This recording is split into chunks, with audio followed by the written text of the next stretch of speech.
여소야대 속에서 출범한 20대 국회가 막을 내립니다. 다가오는 21대 국회는 힘센 여당이 국회를 주도해가는 여대야소 구조가 형성돼 있는데요.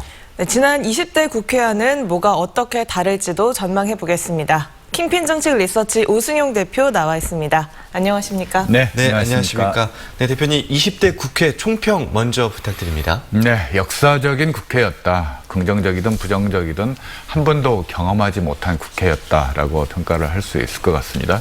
일하지 않은 국회였다라는 비판은 다소 좀 과도한 측면도 있는 것 같습니다. 물론 법안 가결률을 보면 18대 국회부터 20대 국회까지 계속 하락하고 있습니다. 19대 국회의 경우 법안 가결률이 41.8%, 20대 국회 35.3%로 하락했지만 이것은 의정활동 평가를 위해서 법안 발의 건수가 기하급수적으로 늘어났기 때문이라는 반박이 가능합니다. 20대 국회는 역사적인 국회였는데요. 여소야대 상황에서 박근혜 탄핵 소추안을 가결한 국회였다라는 역사적 평가가 가능합니다. 국회 선진화법에 따른 패스트트랙을 상정해서 4+1 협의체를 운영해서 여러 가지 개혁 법안들을 통과시켰던 부분도 평가를 해줘야 될 것 같습니다. 그렇지만 물리적 충돌 사태를 막기 위해 도입한 패스트트랙이 오히려 물리적 충돌을 야기했던 아이러니는 이후 국회에서 개선할 필요가 있을 것 같습니다. 네, 20대 국회 4년 동안 우리 지역 의원들의 활동에 대해서도 평가를 같이 해주시죠. 네, 수치상으로 보면 긍정적인 평가가 가능할 것 같습니다. 국회 의정활동을 평가하는 데 있어서 공약 완수율이 가장 일차적인 기준이 될 수 있을 것 같은데요. 우리 지역 의원들이 대거 소속돼 있었던 바른미래당과 민주평화당의 공약 이행률이 바른미래당 30.11%, 민주평화당 37.1%로 민주당 16.68%, 자유한국당 11.28%로 높습니다. 그렇지만 이것도 숫자의 함정이 조금 있는데요. 공약 총수가 더불어민주당은 4,137건, 자유한국당은 2,483건이었고 바른미래당은 93건, 민주평화당은 132건이었기 때문에 상대적으로 공약 건수가 적어서 공약 이행률이 높았다. 중요 공약에 대한 완수율들은 역시나 민주당 소속 의원들의 이 완수율이 높았다. 이렇게 평가할 수 있을 것 같습니다. 네, 다가오는 21대 국회는 여당의 의석수가 압도적이지 않습니까? 21대 국회가 잘 운영이 되려면 과제가 어떤 거라고 생각하십니까? 갈등 관리 능력을 좀 발휘할 필요가 있다. 즉 여당의 리더십이 필요할 것 같습니다. 18대 국회의 데칼코마니라고 여러 번 제가 말씀을 드렸는데 당시에 한나라당은 158석, 자유선진당 18석, 친박연대 14석, 무소속 20석을 합해서 범보수 진영 의석수가 무려 205석에 달했지만 18대 국회는 개원하자마자 광우병 파동, 촛불 집회로 전국의 주도권은 오히려 소수 여당 80여 석에 불과했던 민주당이 쥐고 갔었다라는 거죠. 그만큼 여당의 리더십이 중요할 것 같습니다.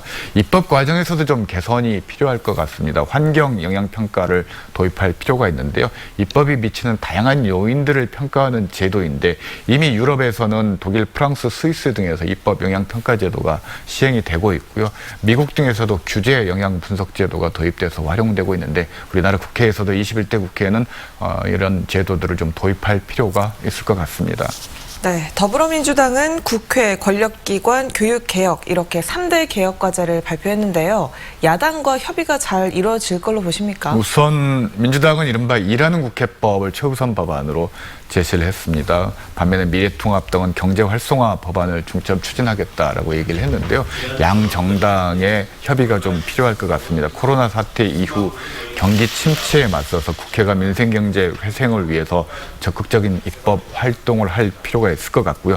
국민 부담을 경감하기 위한 경제회생 법안에 대한 논의들을 시작해야 될 것 같습니다. 당장 사회안전망 사각지대 해소 법안 등을 21대 국회에서 우선적으로 검토해야 될 것 같고요. 탄력근로제라든지 그리고 법인세 인하 문제, 부동산 보유세 문제 등에 대해서 21대 국회가 바로 토론에 들어가야 될 것 같습니다. 네, 20대 국회에서 폐기된 지역의 현안 법안들이 있지 않습니까? 그리고 21대 국회에서 다시 논의될 법안들은 어떤 것인지 같이 짚어주시죠. 네, 우선 공허한 정치적인 논쟁 중심의 의정 활동이 아니라 광주 전남의 열악한 경제 상황을 극복할 수 있는 코로나 사태 이후 지역 기업체의 도산 위기 등을 선제적으로 대응할 수 있는 그런 입법 활동이 좀 필요할 것 같습니다. 우선 광주시에서 지속적으로 요구하고 있는 인공지능 중심 도시 광주 특별법 관련 법안들이 좀 필요할 것 같고요. AI 산업에 대한 지역 미래 산업 거점으로서 역할들을 제대로 할 수 있도록 지원해야 될 것 같습니다. 군공항 이전 사업과 관련해서 군공항 이전 사업 특별법에 대한 개정 요구들도 오랫동안 지역에 묵은 현안 산업이었고요. 그리고 대통령 공약 사업인 한국문화기술 CT연구원이라고 할 수 있는데요. CT연구원 설치를 위한 문화산업진흥기본법 개정도 민주당 중심으로 주도적으로 좀 빨리 풀어나갔으면 좋겠습니다. 네, 지금까지 킹핀 정책 리서치 오수용 대표와 함께 20대 국회 그리고 21대 국회에 대해서 이야기 나눠봤습니다. 오늘 말씀 고맙습니다. 네, 감사합니다. 고맙습니다.